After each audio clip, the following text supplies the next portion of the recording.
ce qui est important, c'est comment fédérer une société autour d'un projet constitutionnel. Donc ça, c'est vraiment le grand challenge, le grand défi, c'est d'avoir une assise populaire par rapport à cette initiative. C'est pas une initiative, c'est pas rien, c'est une initiative historique.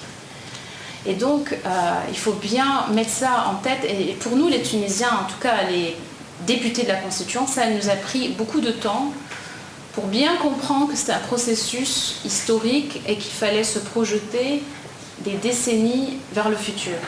C'est un exercice qui est extrêmement passionnant. Et d'ailleurs, je trouve que la Constituante devrait être un exercice pour tout citoyen.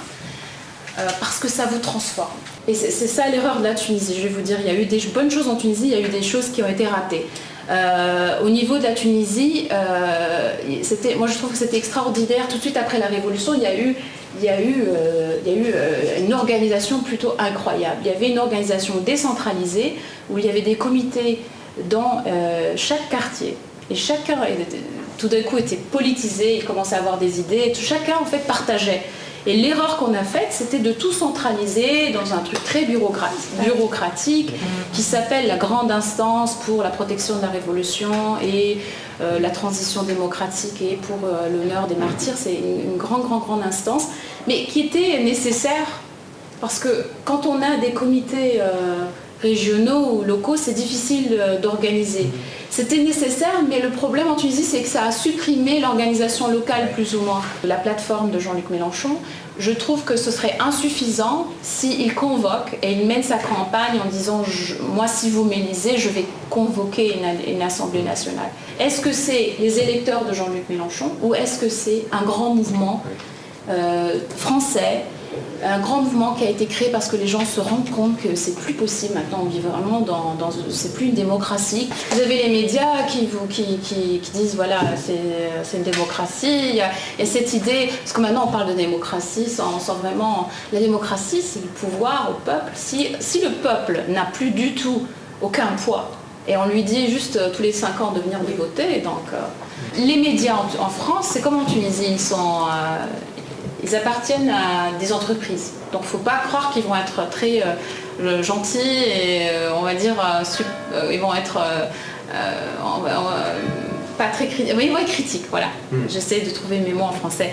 Ils vont être très critiques de la Constituante. Et ça, c'est la nature des médias. Hein. Donc si vous n'avez pas un média indépendant, donc la Constituante doit avoir son propre média. Le problème, ce n'est pas le financement. Le problème, c'est les ressources. Quand on est un pays souverain, bon après ça aussi c'est une problématique de la Constituante. Après quand on arrivera dans les contenu peut-être pour en discuter. Mais ce que je veux dire c'est que vraiment quand on est un pays souverain, on peut donner tous les moyens pour cette Constituante de réussir. Et les moyens, c'est les moyens matériels, technologiques et surtout des consultations locales, comment faire? Parce que le plus important, ce sont les constituantes locales. Ce sont les ateliers constituants.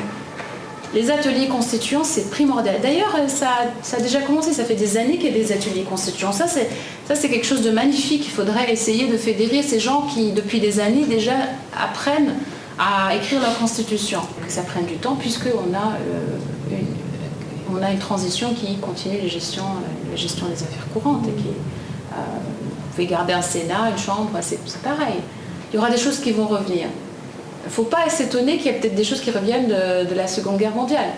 Il y a des vieux traumas comme ça, le Vichy, etc. Ça va peut-être revenir.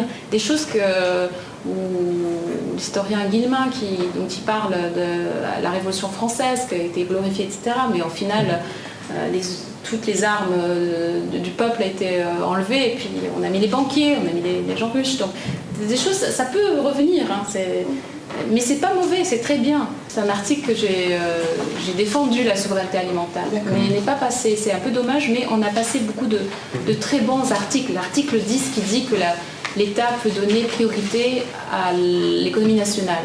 Oui. Donc là, vous n'avez plus l'OMC qui va vous dire bah non, vous ne devez pas faire de la préférence domestique. Bah non, notre Constitution n'est plus. Donc la Constitution, c'est aussi, je ne l'ai pas dit, mais c'est un mécanisme, il va vous protéger. il va vous permettre d'avoir les décisions en main. Ça peut, et il ne faut pas louper le coche, la monnaie, la ressource naturelle, la souveraineté alimentaire, l'armée, le rôle de l'armée.